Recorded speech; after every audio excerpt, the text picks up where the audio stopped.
ஓம் கணபதியே நமக. குரு வாழ்க, குருவே துணை. கும்பராசி நேயர்களுக்கான புத்தாண்டு பலன்கள்.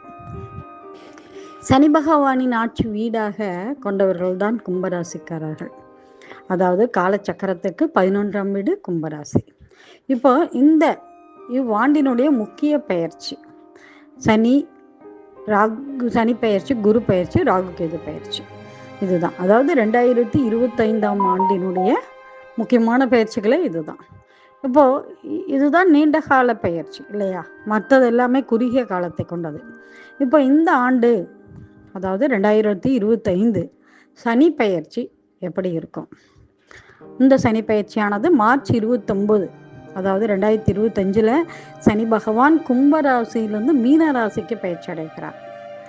அப்போ கும்பராசினருக்கு இது நாள் வரை என்ன நடந்தது? ஜென்ம ராசியாக இருந்து, ஜென்ம ராசினாலே சனி 7.5 சனியில்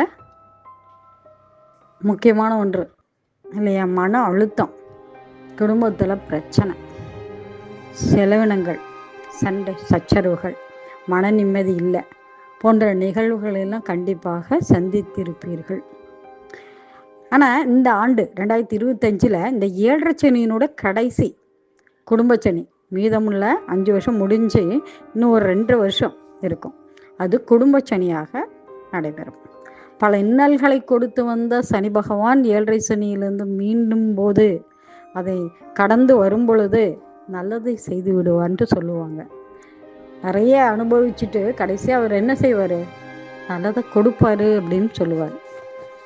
கேட்காமலே கொடுக்கக்கூடிய வள்ளல்னு சொல்லலாம். எந்த கஷ்டமும் அனுபவிச்சுட்டு நம்ம மீண்டு வரும் பொழுது அது நல்லதாக அமையும் சொல்லுவாங்க. இந்த ஆண்டு குரு பயிற்சி, அதாவது 2025 குரு பயிற்சியானது மே 4ஆம் தேதி புதன்கிழமை குரு பகவான் ரிஷபராசியிலிருந்து மிதுன ராசிக்கு பயிற்சி அடைகிறார். அப்போ நம்ம கும்பராசினருக்கு எப்படி இருக்கும்? குரு பகவான் 5ஆம் இடத்தில் சஞ்சரிக்கிறார். இதுக்கு முன்னாடி இருந்தது 4ஆம் இடம், இப்போ 5ஆம் இடத்துக்கு சஞ்சரிக்கிறார். அதனால குரு பலன் உண்டு, சுப பலன் உண்டு.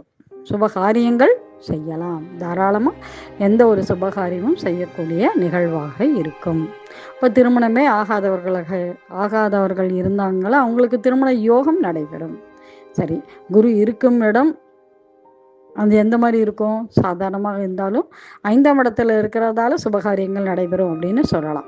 அடுத்து குரு பார்வையும் சிறப்பானது. இருக்கும் இடத்தை விட குரு பார்வையானது சிறப்பானது. அப்போ குரு பார்வையால் அந்த தெய்வ அனுகிரகம் இருக்கணும். அது இருந்தால் தான் சுபகாரியங்கள் நடக்கும். ஸோ அது உண்டு. ஆன்மீக சுற்றுலா போகலாம். ஸோ தெய்வ கோயில்களுக்கு இதுக்கெல்லாம் போயிட்டு வரலாம்.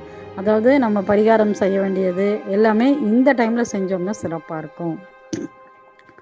அடுத்து பிரார்த்தனை, இது எல்லாமே நிறைவேற்றி கொள்ளக்கூடிய காலமாக இது இருக்கும். இந்த தெய்வ அனுகிரகத்தால் சுபகாரியங்கள் நடைபெற வாய்ப்புகள் அதிகமாகவே இருக்கும். எல்லா காரியங்களிலும் அடுத்தது திருப்தி அப்படிங்கிற பாவமும் வேலை செய்யும். நம்ம எந்த முயற்சி எடுக்கிறோமோ அதில் வெற்றி கிடைக்கக்கூடிய நேரமாக இருக்கும். ஒரு சங்கம், அந்த மாதிரி ஒரு பெரிய கூட்டு அமைப்புல அதன் மூலமாக நமக்கு கிடைக்கின்ற நன்மதிப்பானது சிறப்பாக அமையும். ஒரு வங்கி, ஸோ இவற்றின் மூலமாக ஒரு சேமிப்பு அதிகரிக்கும்.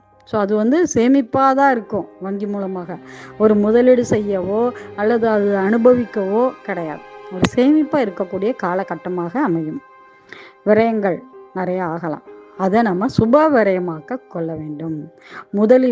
முதலீடுன்னா டக்குன்னு என்ன பண்ணிடணும்? அதை இழக்காமல், செலவு செய்யாமல் ஒரு முதலீடாக எடுத்துக்கணும். அந்த மாதிரி முதலீடு செய்யக்கூடிய காலமாக இப்போ இருக்கும். சுப விரயங்களை அமைச்சுக்கணும். இவ்வாண்டு இது மாதிரி குரு பயிற்சியில் நமக்கு நல்லது நடக்கும் அப்படின்னு சொல்லலாம். அதே மாதிரி 2025 மே மாதம் 8ஆம் தேதி ராகு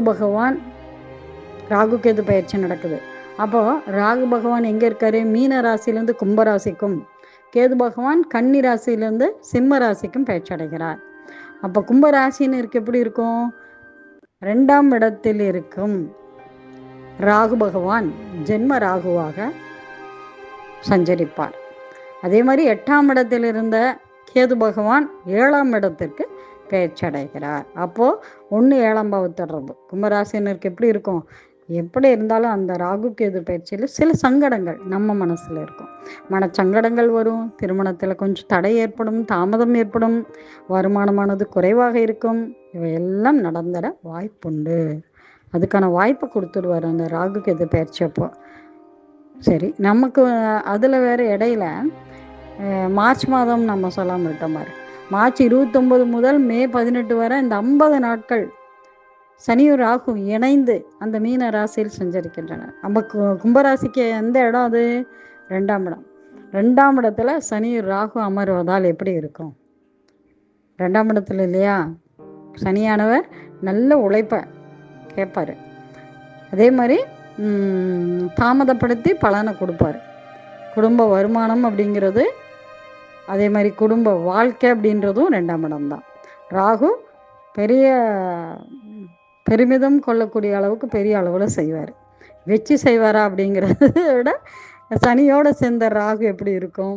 நம்ம எதிர்பாராத வருமானம், திடீர்னு தசாபத்தி எப்படி இருக்கோ அதுக்கேற்ற மாதிரி பலன்களை மாற்றி கொடுத்துடுவார். முன்னேற்றம் இவற்றையெல்லாம் பார்க்கலாம். ஸோ சனி ராகு இணைந்து 2ஆம் இடத்தில் இருப்பதால் சில முன்னேற்றம் அந்த மாதிரி இருக்கும். இருந்தாலுமே நம்ம பரிகாரமாக குலதெய்வ வழிபாடு, ஆஞ்சநேயர் வழிபாடு இதையெல்லாம் அவசியம் மேற்கொள்ள வேண்டும். அது இருக்கிறது.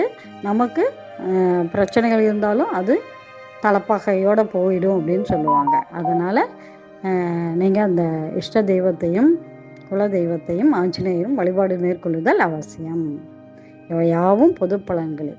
அதே தங்களுடைய ஜாதக கட்டத்தில் கிரகங்கள், நட்சத்திரங்கள், தசாபதிகள் இவற்றுக்கேற்ப பலனானது மாறுபடும். நன்றி. ஸ்ரீ மகாலட்சுமி ஜோதிடம், கோயம்புத்தூர்.